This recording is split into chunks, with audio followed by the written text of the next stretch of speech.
kasi hindi ako pinayagan ng mga brothers pati pare mag-graduate.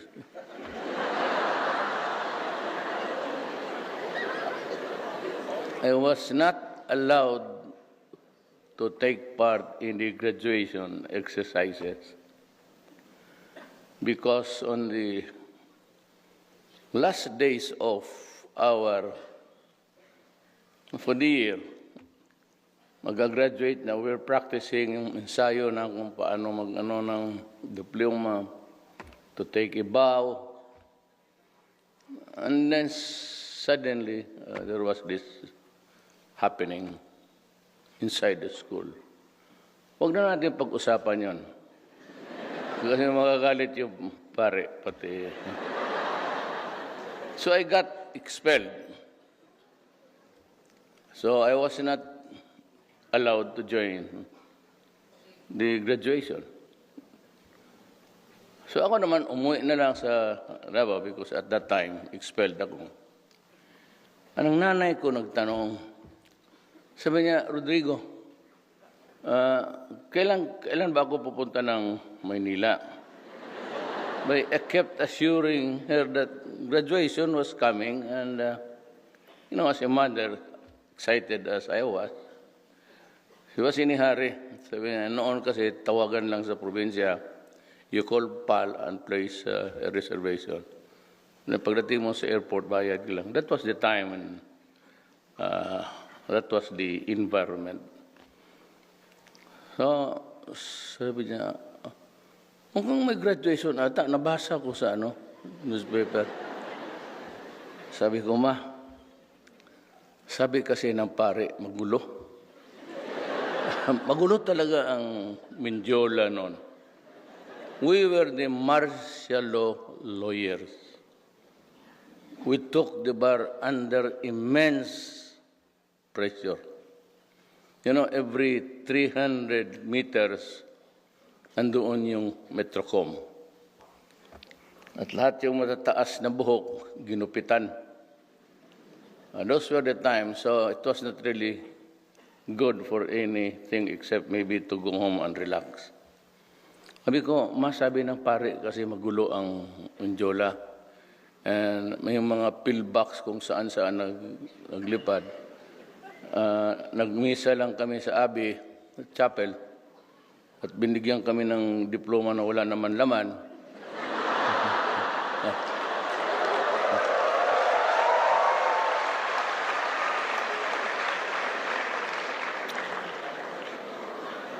Para sabihin lang na graduate, definitely the graduation will take place. But maybe during a more somber time. So, niwala naman ang nanay ko. So, finally, on review, the faculty sa law, San Beda, decided to pardon me and allowed me to take the bar. Kasi kung hindi na ako certified, paano makakuha that I have graduated the course of the College of Law? So I was allowed to take the bar. I was certified as a graduate. So nakakuha ako ng bar sa awa ng Diyos. Pasa naman kami. 73, I became a lawyer. Kaya diyan ako nag-oath noon. Many years after, I don't know if they're still around, may crush kasi ako ng isang istorya lang man ito.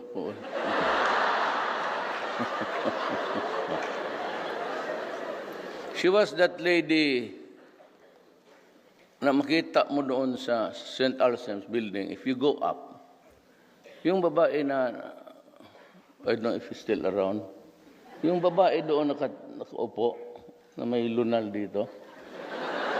Kasi kung nandito pa siya, pakasalan kita ma'am pag nabiyuda ka na. Talagang crush kita. And every time that mag-akyat ako, tinitignan ko siya, alam niya na may gusto ako sa kanya. Ang problema, hindi ko alam kung may gusto siya sa akin. From a distance. But she knew that I was her admirer. So yung pag-akyat mo, mayroon doong window, parang, I don't know if it's the cashier, pero doon sa left side, paakyat. Ma'am, if you are still around, can I just maybe shake your hand? I don't know, teacher. So, many years after, wala man tayo after my speech, nobody talked. Oh, so would you rather that we go home? Hindi mag-chismis muna tayo dito. Istorya mo lang itong graduation kasi. Many years after, pumunta sila sa Church of Transfiguration. You guys from San Beda, if you have time, you travel to Bukidnon. There's a church there called the Transfiguration Church. And every afternoon, yung mga monks natin kumakanta. At every time that I passed by, in the years that I was mayor of Davao, dumadaan talaga ako, makinig lang ako sa kanta nila. And how they can sing. So, pumunta doon ang mga teachers, they called it immersion, I do. But the late Father Lacson was with them. Tapos usap sila na, yung sa Davao was just a few more kilometers, Davao ka na. So sabi nila, punta tayo ng Davao. Kasi yan si Mayor Bedan. But at that time, I was in Taiwan. Ang problema, pagdating doon, there's a small community of Bedans. Walang, most of them are graduates of inferior schools. One in Diliman, the other one is in Padre Paura. Kukunti lang kami taga San Beda, but two of them was the Aquino family. Quite rich until now. So siya nag-blow out. So lahat ng Bedan niyaya. Nagsiputan doon lahat. Sabi na wala man si Mayor, we will invite the mother. Di ang mama ko pumunta noon. Nung nakausap, pinakila, Father Lacson, ito yung nanay ni Mayor Duterte. Sabi ng nanay ko, Father, yung graduation nila Rodrigo.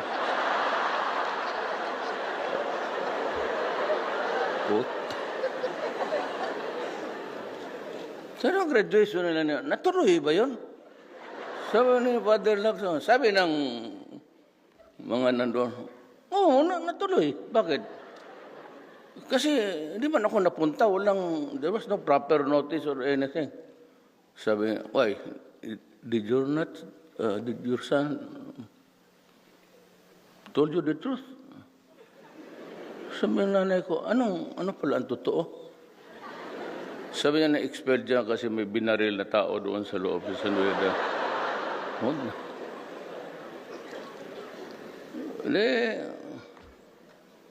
Nung pagdating ko, I was confronted by my mother. Alam ko kasi yung style ng nanay ko. Pag sinabi, sabihin mo kay Rodrigo, dito siya kumain kasi magpaluto siya ng inununan. Inununan. So, inununan sa Tagalog? Paksiw. Paksiw. Inununan. Mga sundalo. So, paksiw. Pagka ganon, okay yan. Pero pag ang message is, papuntahin ka ng nanay mo, ngayon, delikado na yan. So pagdating ko, sabi niya, bakit hindi mo sinabi sa akin ang totoo? So, lumuhod ako. Talagang lumuhod. Literally, I knelt down in front of her and said, mapasaylo ako. Pasaylo, patawarin mo ako. Ayaw ko lang kasi kayong ipahamak. You would have to worry. But at that time, when I went home early, I was expelled. Though I was reconsidered.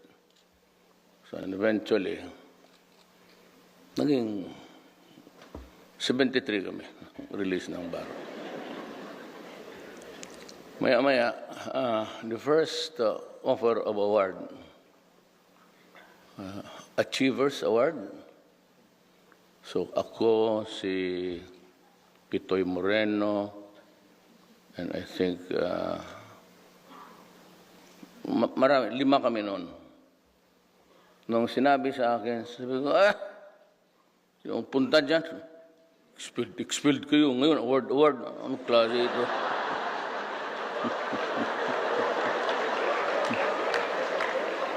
So, hindi ako pumunta.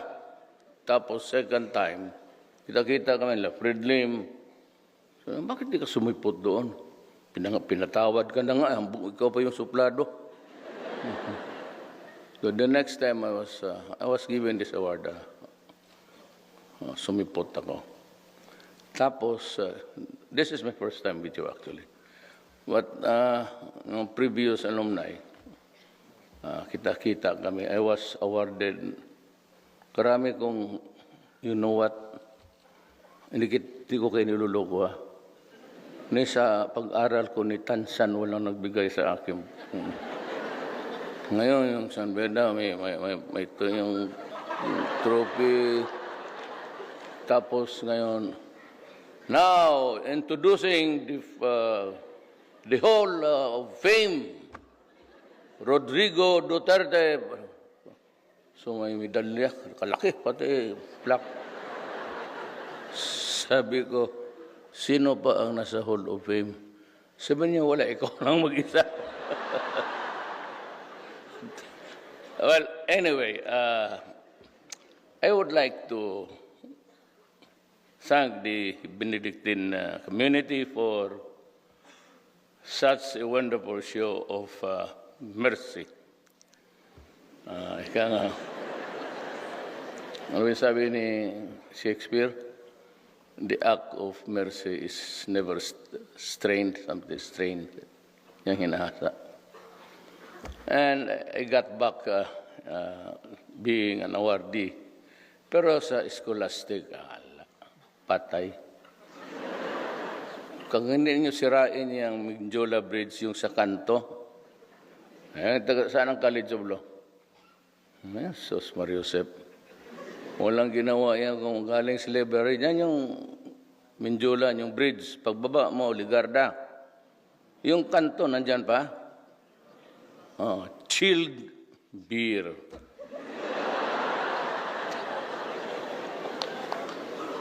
Yung ilaw na yan, naging judge. Puro. Clavicilia he used to be the judge of Naga.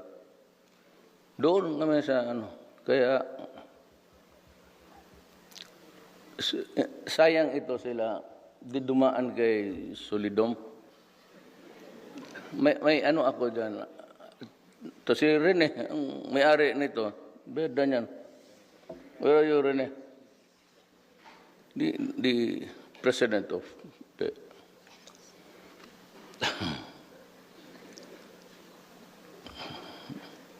Pwede pa ba ako magsalita? Wala.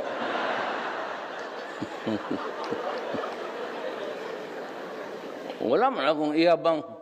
Walang medalya, wala lahat. So, ito na lang yung yun, kasi late tag rin na ako. Noon is Veronica. By the way, Sebastian, yung youngest son ko, beda niyan. Walang ginawa kung hindi maghabol ng babae. Hanggang ngayon. Kagaya na trabaho na tatay niya noon. For this one is worse. Paragi kaming may dynamics yan kasi may mga anak So, well anyway, itong sa, well, I was forgiven. Yun ang platform ko. I was proud to be called the Bedan. Itong anak ko, gusto na rin mag-aral dito. Gusto niya magtira dyan. Sabi ko na, you're better off with your mother sa Davao. Sabi niya, pa, yan bang matanda na yan nandyan sa kabinet mo? Sabi ko, sino nak? Yan yung matanda na Bisaya. So, si Leonor Briones. So, yan. Di ba, Bisaya yan? Sabi ko, sabihin na, ano man nakain niya? Bakit hinabaan niya itong kurso namin K-12?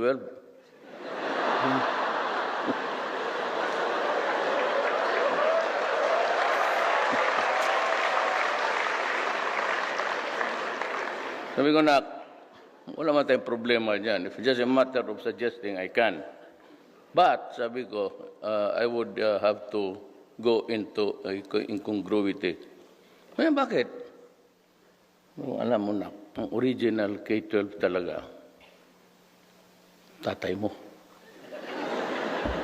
It took me 7 years to finish high school. Kaya matanda na ako sa kanila. I'm 73. Ito sila rin yung mga 70 lang yan. Kasi well, including the scholarship of Soroy and Soroy is Lakwatsa, took 7 years actually. Meron akong isang binets, sabi ko sa kanila. May professor kami. Kilala professor na Abi yan. He's the youngest to talk the bar, pass it at the age of 20. He could not take his oath of office because wala pa siya sa edad. He had to wait for 1 year to record holder. He's the youngest to top the bar. Si Abi. Pero dumaan ka ba, sir, kay Solidom? Ha? Itong Solidom na ito, galing ito Capiz.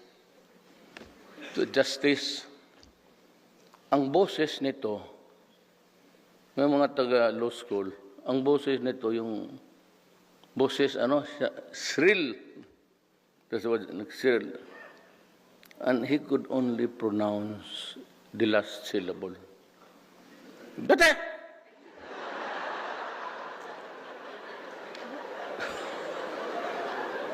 Tindig rin ako.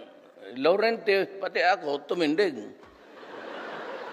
So, grouchy na, pero lahat dumaan kay Solidom. Ang remedialo, una kaming natapos.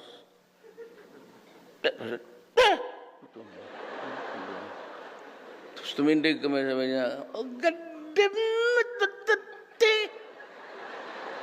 I did not call you! Sit down! Sit down ako.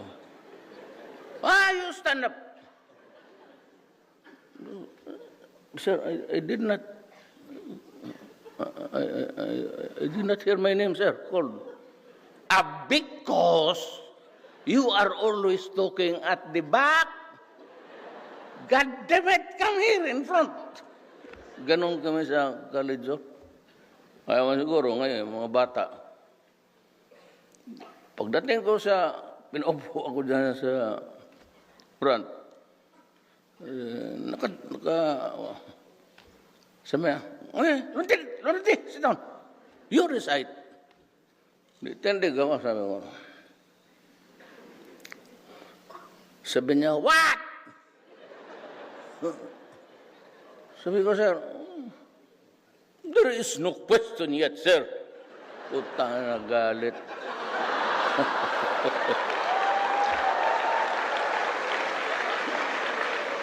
Sabi ba ng matanda, kaya gano'n ako, God damn it, Duterte, do not scratch your head and scatter your dandruff in this room. Keep it on your head, that is the only one you have.